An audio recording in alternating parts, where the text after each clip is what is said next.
temps que sentim a dir que les noves generacions no estan seguint els patrons de comportament dels seus pares. Dit d'una altra manera, les dades ens indiquen que l'estil de vida dels joves d'ara i els joves de fa entre 20 i 30 anys no tenen res a veure. Podem trobar exemples en diferents àmbits. Per exemple, fa poc coneixíem dades que revelaven la reducció del consum d'alcohol de les noves generacions i també en general. Però avui ens centrarem en una que el nostre psicòleg de capçalera fa temps que comenta. La gent jove cada vegada té menys relacions sexuals. I lluny de ser un problema per se, la falta de relacions sexuals, el que preocupa és el motiu que hi ha darrere d'aquest decreixement, ja sigui per l'impacte de la tecnologia al nostre dia a dia o per un canvi endèmic social. Els joves estan cada cop més aïllats socialment. Ara volem conèixer les dades i volem saber el context que les genera i qui ens ho explicarà, perquè en sap molt més que nosaltres d'aquesta qüestió. És el David Cueto, psicòleg al despatx Dr. Guilera, Psicoset, Nasplugas i Acepte Coalegón. David, què tal? Bona tarda. Buenas tardes otra vez.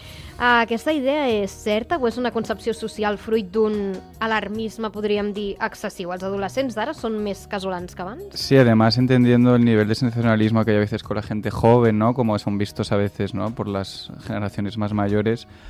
Sí, en principio desde 2015 esta tendencia a nivel mundial se va observando. Recordemos que los estudios en estos campos son occidentales, de países, ¿no? Tipo Estados Unidos, anglosajones sobre todo. Entonces, lo típico, ¿no? De estos datos siempre hablamos como de nuestro contexto cultural, pero sí que ha habido una progresiva bajada de tiempo de intimidad solitaria con otra persona, ¿no? Podemos llamar relaciones sexuales, puede ser un coito completo, puede haber sexo oral, no sé si me explico, no tiene que haber toda la gama para definirla así, pero sí que es verdad que a nivel de intimidad los datos hablan de que a nivel global, es decir, no solo la gente joven, la gente tiene menos sexo y socializa menos, ¿no? Insistimos en estos datos que nunca en la historia, en principio, hemos pasado los humanos tanto tiempo solos sin compañía de otros.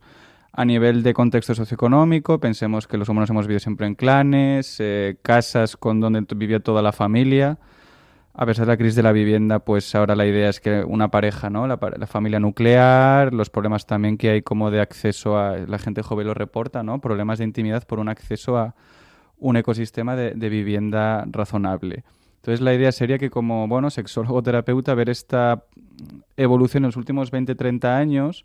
una población, la gente joven, que como digo, es muy sensible a los cambios sociales, sí que como cierto desconcierto, ¿no? Cierta a veces perplejidad porque la educación sexual, las ideas de igualdad, las ideas un poco de consentimiento ha mejorado mucho en los últimos 20 años, pero por tema social, la pandemia, ha habido aislamientos y demás, sí que se percibe que hay menos contacto físico, menos salir, podemos decir incluso de fiesta, consumo de alcohol, planes sociales que sea pues salir de casa, ir a un lugar físico, ¿no? Todo es más caro, hay menos lugares de socialización. Entonces es un contexto muy interesante que muchos padres, por ejemplo, en consulta, la demanda no es que no quiero que mi hijo salga tanto, sea tan rebelde, ¿no? Como suele ser la queja sobre los adolescentes. Hoy en día es muy curioso que tiende más, o lo que yo observo, hacia, por favor, haz que mi hijo o mi hija tenga como más vida, digamos, sacarlo de casa. No sé si, y es una demanda terapéutica que reconozco que por diferentes valores y factores tengo más a menudo, entonces como que choca un poco con esa idea de la juventud rebelde, promiscua, que siempre ha habido como el imaginario colectivo, donde parece que hoy en día la juventud es más, digamos, conservadora conductualmente que generaciones anteriores. Clar, el que et demanen els pares en aquest cas és el revés, no? És el contrari que demanaven ara fa uns anys. Intentarem desgranar tots aquests canvis socials que ens porten fins a aquest context. Abans, però, ara ho deies, decreixement de l'activitat sexual en els joves, però també en general. Quan parlem del decreixement en el consum d'alcohol, en els joves, però també en general. Al final, això ha passat durant tota la història, l'adolescència i aquesta etapa que per alguns és tan delicada i per altres, doncs això, tendeix a l'alarmisme, és un mirall de la població en general, segurament una mica més intensificat. Tal cual, Joan. Además hay este concepto de la adolescencia, podemos entenderla como adultez emergente, ¿no? Donde el cambio, y los humanos durante toda la historia ha habido estos ritos de transición, que el cambio normalmente era de niño a adulto. Generaciones anteriores en Cataluña la gente podía trabajar con 12, 13 años, era bastante normal y en muchas partes del mundo sigue ocurriendo. Entonces esta adolescencia, la idea es que ese constructo social como base Bueno, como grupo homogéneo, viene un poco del consumismo. Después de la Segunda Guerra Mundial hubo un montón de, ¿no?, de bienestar, de dinero, ¿no? En plan Marshall, todo este crecimiento económico que hubo en el mundo occidental. La idea sociológica que yo he leído que explica algo así como que cuando los soldados fueron a la guerra, el puesto en las fábricas fue ocupado por jóvenes, ¿no?, que ya tenían edad física para trabajar, 12, 13, 14, 15 años, y mujeres. Al final de la Segunda Guerra Mundial, el plan económico, bueno, consistió en volver a poner a las mujeres en la cocina con todo este tema del marketing de los trabajos del hogar, todos los electrodomésticos que salieron. Y los jóvenes, como era una población, se decía, más volátil o más complicada de manejar, se inventó esa idea del consumismo social, que la película de Gris, por ejemplo, este clásico, lo resume muy bien. Ese tema estadounidense de los años 50, de los helados, los coches grandes, ir a patinar. Entonces la adolescencia, como digo, es muy curiosa de estudiar porque a nivel histórico no ha habido este concepto como del larvario que tenemos como una especie de juventud que no es adultez. La gente era normalmente, uno era joven, se casaba, tenía un terreno, iba a la guerra, tenía hijos, era adulto, no había este proceso tan largo.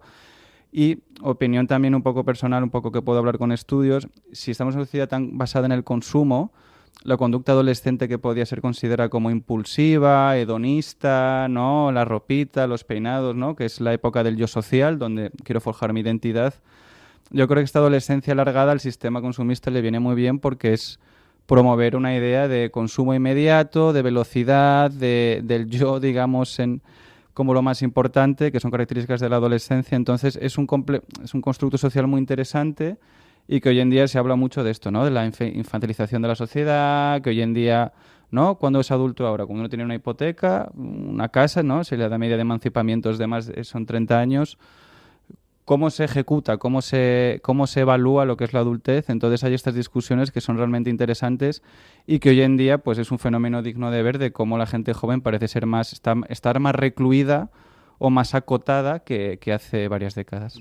Clar, perquè ara que ho deies, que els adolescents són especialment sensibles al consumisme i a l'hedonisme, clar, podem parlar de factors biològics i neurològics, però també a factors del nostre entorn, socials, de la manera que rebem aquests impulsos i que, per tant, dins nostre ens genera com una espurna de, ostres, jo també vull això. Tal cual, Joanes. Sería una mezcla, ¿no?, pues de entorno genético. La adolescencia es una época de una ventana en neurodesarrollo, un salto, digamos, de crecimiento, que se da una mezcla donde las partes del cerebro que se dice que son más relacionadas, o los circuitos, con la sensibilidad social, con la atención de los demás, con el refuerzo social, con ese feedback, son más sensibles por esa idea de la búsqueda del yo social, ¿no?, de encontrar la identidad dentro del grupo y que me acepten.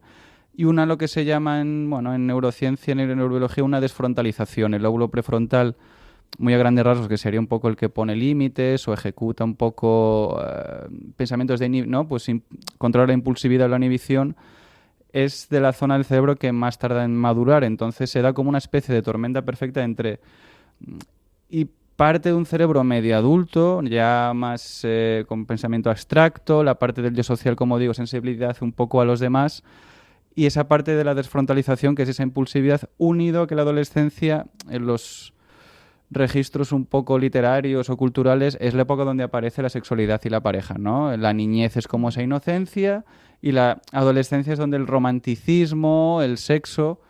Entonces, son características como muy concretas de la adolescencia como persona que sale al mundo a tener relaciones románticas, y es un popurrí donde, claro, cada cuerpo crece diferente. Hay estudios que hablan incluso que la pubertad de las mujeres ha bajado 5 o 6 años en las últimas décadas y no se sabe muy bien por qué. Es decir, el tema de la primera menstruación, si hace 1900 era con 16 y 17 años, hay estudios que dicen que hoy en día es de 12 o 13 años de media y se intenta descubrir por qué. Entonces hay un montón de variables biológicas, sociales muy interesantes que, como siempre decimos en psicología, tardaremos cierto tiempo por un tema de perspectiva i de tenir datos fiables. Clar, ens parles de variables més sociològiques, però llavors n'hi ha de tecnològiques també. Exacto. Amb tot el sorgiment de la intel·ligència artificial, l'internet, aquesta xarxa que ens manté a tots activats d'una manera que abans, per exemple, els pares s'havien de... o els avis, no? Sí. Dir, doncs dimarts vinent quedem a tal hora i potser si hi arribaves o no hi arribaves tampoc no podies ni avisar, no? Perquè no tenies el telèfon mòbil. Clar, abans en aquest sentit potser hi havia més més contacte, en el sentit de físicament, més Espontaneidad. presència més en aquest sentit, ¿no? Claro, la gente te comenta que antes yo iba de bares y salíamos, ¿no? Pues yo salías por una ruta y te encontrabas a la gente. Hay un fenómeno muy curioso, que esto he leído varios artículos en medios de comunicación, que es artistas y cantantes se quejan de que ya la gente no baile a los conciertos. Imaginemos una sociedad donde Instagram y TikTok, ¿no? Aquí detrás de los estudios en Portal del Ángel ves siempre gente bailando, haciendo coreografías y demás, grabándose.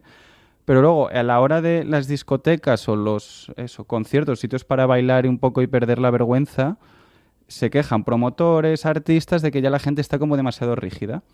Como que ya no baila, no. Digamos, imagino que está por hipervigilancia de los teléfonos móviles.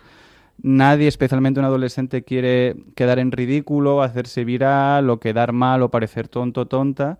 Entonces, es lo que dices, Lola, de antes había esa idea de, bueno, no estábamos tan comunicados, entonces uno tenías que salir a la calle a encontrar más espontáneamente estímulos de divertimento, ¿no? La tele había lo que ponían, los periódicos duraban un día entero, hoy en día tenemos bombardeo constante de estímulos y fijámonos en esto, en esta especie de contradicción entre hipercomunicación, individualismo, que te dice tú eres el que manda, puedes elegir lo que quieras, pero luego a nivel social la gente joven parece estar como más constreñida, más controlada. Siempre pongo el mismo ejemplo de que poner en YouTube vídeos de discotecas de los 2000, 1990-2000, y toda la gente está haciendo como el cabra, el loco, saltando. Hoy en día lo que se ve es, bueno, rigidez, ¿no? Como control, hipervigilancia. Entonces son cambios. Sí, es muy curioso esta pelea de no quiero que saquen el móvil en el concierto, pero además eso, se quejan de que la gente no canta, no baila, ¿no? Es esa contradicción de tanto baile en Instagram o TikTok i luego poca espontaneïtat dentro del evento social grande, por así decirlo. L'altre dia vaig veure una escena en un concert que em va fer reflexionar sobre aquesta qüestió, que era això, una noia que estava vivint el concert, així que sí que ballava, cantava, però en el moment, en la tornada, diguéssim, la cançó, en el moment més reconeixible de la cançó, va treure el mòbil i va parar, clar, no podia ballar perquè llavors el vídeo li sortia borrós. No cantava perquè no se sentís de fons la seva veu i aconseguís copsar-la al cantant. Per tant, va prioritzar un vídeo que segurament ella recuperaria d'aquí uns mesos o que el podria compartir amb les seves amistats per, diguéssim, i en segon lloc quedava la seva experiència personal, no? Quedava relegada a un segon terme. Esta distinción de disfruto lo que hago por lo que quiero o por lo que enseño a los demás, de eso está estudiando mucho. Las redes sociales hay como una especie de estudios que dicen la memoria autobiográfica, ¿no? Mi yo en el mundo. Las redes sociales, hacer fotos de o vídeo de un concierto hacen que me acuerde más o menos del evento. Aquí el problema, como tantas variables en psicología, que hay estudios que dicen que grabar un concierto o un evento hace que te acuerdes más y otros que te acuerdes menos.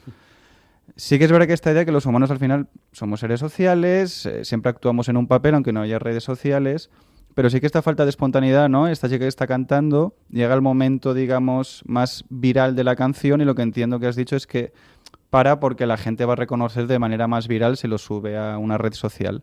Entonces, la gente joven no es que haya tampoco una epidemia de... Porque muchos son muy conscientes de lo que es la privacidad. Esto también me lo ha explicado mucha gente joven. No son inmunes a cómo controlar un poco lo propio y los datos, todo este uso, ¿no? Que hay mucha polémica hoy en día. Pero también es verdad que muchos te reconocen que se sienten más vigilados, que tienen miedo de hacer alguna tontería, porque son grabados, les hacen un sticker y ya parece que ya queda plasmado ese momento viral y es lo que más terror le da probablemente a un adolescente, a una persona joven, que es llamar la atención para mal. Clar, i parlem ara de pautes. Si estem parlant d'una tendència que és generalitzada en els adolescents, quan ens hem de preocupar d'un comportament determinat? Claro, aquí yo entiendo, los adolescentes son herméticos también por naturaleza, muchos padres también, ¿no? Tienen estos conflictos como un duelo, ¿no? De mi niño, mi niña me necesitaba siempre y ahora quiere estar en su habitación encerrado. Yo digo siempre la misma broma, entre comillas, de bueno, tú llámame como emergencia cuando te diga que quiere hacer el juego de mesa que jugáis de niño o de niña con 15 años, porque significa que ha pasado algo realmente grave. ¿Qué ocurre? Que al final es una época complicada, pero claro, yo creo que esto es muy de sentido común. Los estudios hablan de que la adolescencia, bueno, vale, si es un salto evolutivo, es un salto en neurodesarrollo, pero que no deja de ser un proceso casi, bueno, lineal desde la infancia. Entonces, el trabajo de la autorregulación emocional en la adolescencia empieza con el tema de la infancia, el tema de los límites, controlar pantallas. Antes de los 12, 13 años suena un poco pesado con esto, pero la ciencia recomienda que no tengan teléfonos móviles y la supervisión de un adulto. Y el tema de un adolescente, si queremos tener señales de alerta, por ejemplo, yo se suele explicar que especialmente en estas etapas, la tristeza suele ser como mayor, bueno, se suele expresar más como de manera de enfado e irritabilidad. Entonces una muestra de alarma sería tener un adolescente, chico o chica, que bueno, normal es que sean un poco desdeñosos, un poco irritables, pero si esa irritabilidad es constante, yo prestaría atención porque suele significar a lo mejor tristeza o depresión, ¿no? La rabia, especialmente en cerebros más inmaduros o más volátiles, es una emoción más fácil de conectar que la tristeza porque es proactiva, por así decirlo. Y también hay otro factor de riesgo que se suele trabajar mucho, por ejemplo, con el tema de las escuelas, que son los adolescentes como más inhibidos o tímidos, llaman menos la atención. Parece ser que, claro, los que son más externalizantes, con conductas más disruptivas, con mayor grado de, bueno, entre comillas, liantes, parece que tapan o ocultan a lo mejor otro perfil de adolescentes más introvertidos o más introspectivos que pueden tener problemas emocionales y que pueden pasar más desapercibidos por lo que digo, porque son menos externalizantes, menos vocales y tienden como hacia el aislamiento. Entonces también insisto que el aislamiento social extremo, especialmente en la adolescencia, es muy complejo, es grave porque es sentido común que es probablemente la época de la vida donde más tiempo tenemos para hacer relaciones sociales, amistades duraderas durante toda la vida, ¿no? Una vez que empezamos a trabajar, por ejemplo, esto queda muy claro.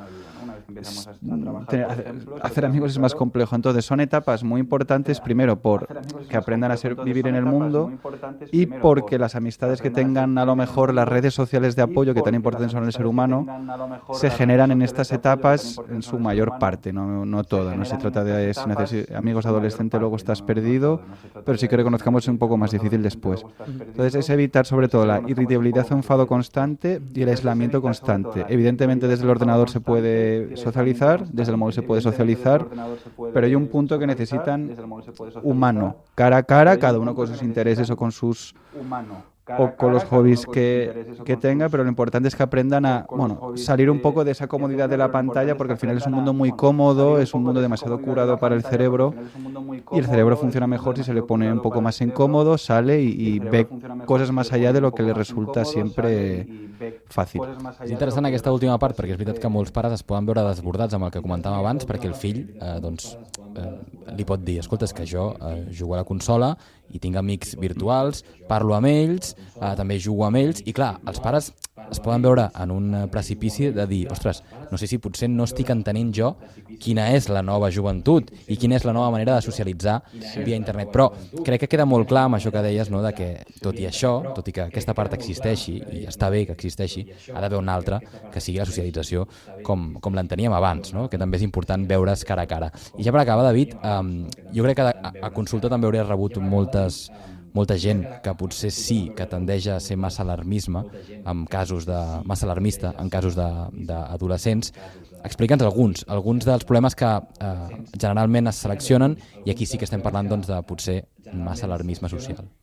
Claro, especialmente lo que yo veo a estas edades, lo que genera más, incluso más allá de la conducta, el tema de la alimentación, ¿no? Los temas de la conducta alimentaria y estas discusiones de si son promovidos por la publicidad, foros o grupos donde animan a cómo ocultarlo. Entonces yo como padres, o sea, trabajando con padres, lo primero siempre es la conducta, los estudios, el tema de consumo de tóxicos, ¿no? De sustancias también hay un tema muy relevante con ello, y la parte de la alimentación o la comida, ¿no? Porque como hemos comentado, el yo social, la imagen social es su mayor, digamos, variable, lo que más les interesa. Entonces son edades muy sensibles ante la crítica, el bullying, ¿no? Esto está muy estudiado, que el recibir maltrato a esas edades puede generar consecuencias negativas de por vida. Entonces es muy importante sobre todo tener en cuenta la parte conductual, la parte emocional. Y al final, bueno, hay diferentes personalidades. Hay chavales o chavales más introvertidos que prefieren a lo mejor quedarse más jugando que salir de discotecas o de conciertos, pero sí que es verdad que tiene que tener cierto equilibrio y que esa conducta social sea, bueno, más introvertida, más introspectiva, pero que al final tenga alguien con quien hablar y con quien expresarse. Y esto a veces los adolescentes te reconocen que es un poco complicado porque es suerte la gente que le toque en clase o en el... Entonces, hacer actividades extraescolares, por ejemplo, también está estudiado que ayuda a regularles, es científico. Darles una estructura y herramientas para que cuando lideren con un mundo más complejo hayan visto lo máximo posible, podemos decir algo así, que tengan ya como unas vacunaciones, ¿no?, de situaciones sociales complejas que hayan podido vivir ya anteriormente de adolescentes. Doncs, David Cuedo, hem de deixar aquí, però moltes gràcies per aquesta anàlisi de canvi de paradigma, podem dir, pel que fa a l'estil de vida dels adolescents, i la setmana vinent més. Gràcies, bona tarda. Muchísimas gracias, buenas tardes.